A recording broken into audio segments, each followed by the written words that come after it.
High, আমি প্রিয়া। সকাল সকাল ঘুম থেকে উঠেই বেরিয়েছিলাম একটু চা খাওয়ার জন্য, কারণ আজকে বাড়িতে দুধ শেষ, তাই বাইরে থেকে একটু চা কিনে খাচ্ছিলাম। আর জানো তো এখন খুব নখ বড় করার শখ হয়েছে, তাই একটু নখগুলো বড় বড় করেছে। আর আজকে সকাল সকাল চানটাও সেরে ফেলছি, কারণ আজকে কলেজ যেতে হবে। স্কিন কেয়ার তেমন একটা করি না, জাস্ট সানস্ক্রিন লাগাই আর বডি লোশন। তাড়াতাড়ি খেয়ে দিয়ে এখন শশা খাচ্ছি, যাতে হজমটা তাড়াতাড়ি হয়ে যায়। এখন আমি বসে আছি আমার মায়ের জন্য, কারণ মাও আমার সাথে আজকে যাবে। মা যাবে একটু কাজে। এখন কলেজ পৌঁছে গেছি, আর পৌঁছেই জানতে পারলাম আমার আজকে কোনো ফ্রেন্ডই আসবে না, কারণ আজকে একটা মাত্র ক্লাস আছে। তাই আমি দেরি না করে কলেজ থেকে বেরিয়ে সোজা ব্যাংকে চলে এসেছিলাম, কারণ মা এখানেই এসেছে। তারপর আমি ওখানে বসে একটু এসির ঠান্ডা হাওয়া খাচ্ছিলাম।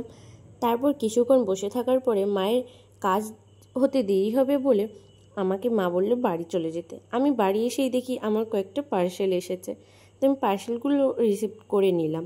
তারপর একটু এই কোল্ড ড্রিঙ্কস খাচ্ছিলাম, দেন ফ্রেশ হয়ে এই সুন্দর প্রকৃতির দৃশ্য উপভোগ করছিলাম। তো চলো, আজকের জন্য এইটুকুই, আসি, বাই।